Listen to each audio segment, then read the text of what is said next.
Chapter 14. Target. "Look, it's Osama!" shouted a familiar rough voice.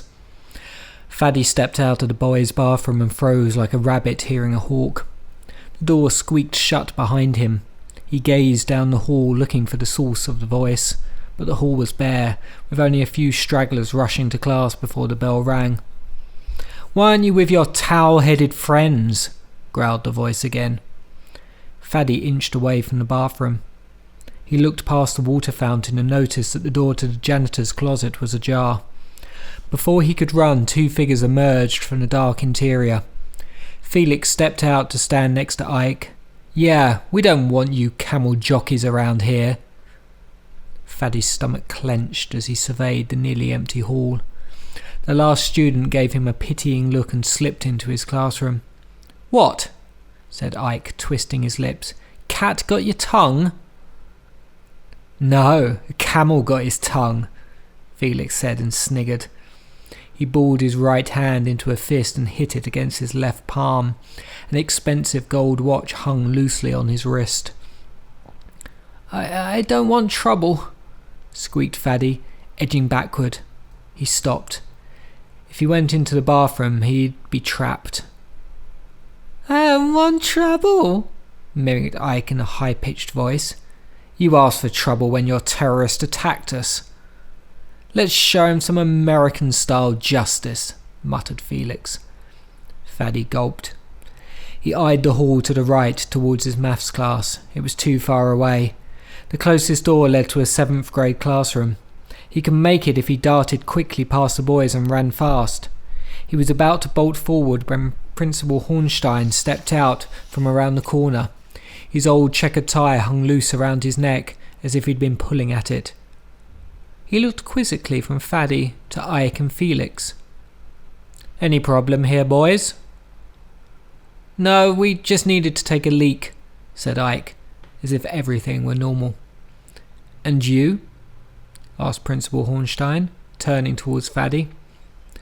Faddy's throat was dry. His tongue stuck to the roof of his mouth. He looked at Ike and Felix, who were standing like innocent choir boys. "No," he finally mumbled. "No problem." "Good," said Principal Hornstein. "You two go to the bathroom and make it snappy." As Ike and Felix swaggered into the bathroom, Principal Hornstein turned to Faddy with a contemplative look in his eye. "Is everything all right, son?" Faddy nodded a little too fast. "Keep it cool. Yeah, everything's fine," he said. "Well, if you have any trouble or need to talk to someone, you know where my office is." Faddy nodded and scurried to his maths class. A few minutes later, Ike and Felix wandered in behind him. "You're late," said Mrs. Palmer in exasperation. Her curly red hair swirled in a halo around her head as she scribbled on the blackboard. "Principal Hornstein said we could go to the bathroom," said Ike with an insolent smile. Mrs. Palmer paused for a moment and sighed. "Okay, sit down." Ike gave Faddy a pointed look and slumped into his seat. Faddy opened his backpack and pulled out his notebook just as Mrs. Palmer put down her chalk and turned back to the class. "Okay, class, close your textbooks. It's time for a pop quiz," she announced. The students groaned. Along with the others, Faddy took out a sheet of paper with his shaking fingers. Hunched over his desk, he settled down to sort out improper fractions. He could feel Ike's and Felix's eyes boring into his back. He was going to have to be super careful to avoid them. The consequences were too painful to think about. Faddy and Arne were in the studio waiting for Miss Bethuna to show up for art class. Arne leaned across the table toward Faddy and pulled a stack of printouts from her binder. "I did some research," she said. "What kind of research?" asked Faddy. His mind was still on his run-in with Ike and Felix earlier in the day. He felt like a mouse being hunted by sharp-clawed cats. It wasn't a good feeling. "Research about the competition," said Arne. "Oh," said Faddy, picking up the scent of her watermelon-flavoured lip balm. "Nice," he thought, then blinked in embarrassment. Are you all right?" asked Arne. "Yeah, I'm fine," said Faddy. He looked at her and wondered for a moment if he should tell her about Ike and Felix.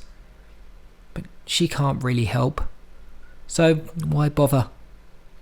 Okay, well, my dad always tells me to be one step ahead of the game, she said, looking pleased with herself. So yesterday I went online and dug up information on the Take Your Best Shot competition. She trailed off with a smile. And, said Faddy, waving his hand, and I found the names of the 4 judges. Isn't that kind of like cheating or something? No, she said, tossing her hair back. It's public information since it's listed on the competition's website, under rules and regulations. Oh, said Faddy, impressed. Once I got the names, I dug up more information about them. Faddy leaned over the table, shielding the sheets from the group of kids that had wandered in. One of them was Ravi from the photo club. Here's the first judge, Millicent Chow, she whispered. She flipped through the printouts. She's the director of the Exploratorium.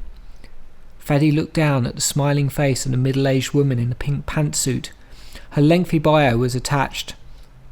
As Faddy skimmed the paragraphs, he learned that Millicent Chow was a graduate of Stanford University and had double majored in architecture and East Asian history. She was married and had a daughter who was a dancer with the San Francisco Ballet. She enjoyed taking apart clocks and putting them back together again, cooking experiments and horticulture, especially growing bonsai trees. The second page was the home page of San Francisco City Councilman Henry Watson. He was fluent in Spanish and Portuguese and owned a Brazilian restaurant in the Castro. He liked to read and surf and travel, especially into South America. Next was Lauren Reed. She was the regional manager for Kodak Film, and there wasn't much information about her or even a picture. The last judge was Clive Murray, the photojournalist from the Société Géographique. He was a world-renowned image maker and had won countless awards. Arne had stapled a bunch of sheets about him together, including a bunch of his pictures. Faddy read that Clive's trademark photography style was capturing the essence of human diversity, cultures, struggles and joy. He had worked in every corner of the earth. He had covered a lot of conflicts, including the Iran-Iraq War and the crisis in Cambodia, Rwanda and the Congo. And he had followed the plight of refugees in Sudan, Iran, India and Pakistan. Wow, thought Faddy, looking at some of the photographs Clive Murray had taken. Some of the most arresting images focused on people, portraits of children at play, women cooking, and old men sitting in contemplation. He looked at Arne in awe. This is really awesome, all of this research. He handed the stack back to her, but she pushed it back. This is your copy. Now, all we have to do is figure out what they like and make sure our pictures appeal to them. Thanks, said Faddy, you're really amazing. He slipped the pages into his backpack, his mind churning with hundreds of possibilities of what to shoot. Look, I've heard you talking to Miss Bethuna about angles, light, speed and all of that other photography stuff. It sounds like you know what you're doing. I'm pretty good at doing research and investigating. So how about you help me with the photography and I'll keep you loaded with information. That's fair, said Faddy. He grinned. You help us figure out what to shoot and I'll help you shoot it. Great, said Arne. Sounds like an awesome plan. Faddy gave Arne a grateful look from under his eyelashes. This was really going to give them a leg up on the others. Man, she's really like Claudia, he thought. While at the Metropolitan Museum of Art, Claudia and her brother had tried to solve the mystery of one of the statues given to the museum by Mrs. Basil E. Frankweiler. The first thing Claudia had done was go to the library on 53rd Street and do research on the famous Renaissance artist Michelangelo. Where's John? Wondered Faddy. He looked around for their missing partner. Oh, he's out with some viral thing, said Arne. She pulled out her library books she'd shown him in the library. Oh, said Faddy, that's too bad. John tended to be sick a lot, poor kid. No, he's not, said the girl on Arne's left. She was from homeroom, Patty's friend, whose name he could never remember. What? Asked Arne. Rumour has it John was jumped by Ike on the way home from school, said the girl. Her eyes were bright at sharing a juicy tidbit of information. Faddy gulped. Are you sure? Yep, said the girl with a nod. Ravi saw it happen. Ike took John's collection of DVDs. Oh man, said Arne. Was he hurt badly? No, just shook up, but you know John. Yup, said Arne. They did. John tended to get hurt easily. Poor guy, thought Faddy. Sorry I'm late, said Miss Bethuna. She walked through the door and put down her bag. We need to get cracking on our collages today, since I want to finish this project before Thanksgiving. Faddy flipped open the book on undersea life and examined the bold colours of the tropical fish. He blinked, forgetting John for a moment, as he noticed how the photographer had captured a bright orange and black clownfish nestled in a pale sea anemone. The fish practically popped off the page.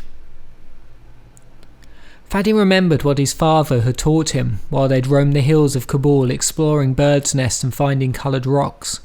3 key ingredients of a photo were simplicity, composition and lighting. The photographer who had taken the picture of the clownfish had captured all 3 elements in one picture. He'd chosen the image of a single fish and not cluttered up the picture with too much other stuff. Since you couldn't use a telephoto lens underwater, he'd probably zoomed in and cropped the shot tighter. His composition of the shot was impressive. He'd used an artist's technique called the golden mean to divide the picture into imaginary thirds both vertically and horizontally, like a tic-tac-toe board. Then he'd placed the subject of the photo, the fish, on or near those imaginary lines or their intersections, so that the orange and black fish popped against the pale tentacles of the anemone. Faddy knew that great photos almost always showed a skilled use of light. The best photos were taken at dawn, in the late afternoon or at dusk when the low angle of the sun produced rich, warm colours and long shadows. You needed to avoid shooting at noon, a time when the light was flat. It could seem very complicated, but for Faddy, once a camera was in his hand and he was looking through the viewfinder, it all fell into place. Then, with one click, you could capture an amazing image. Now I just need to figure out what that amazing image is, Faddy sighed. One amazing image that would get him to Peshawar.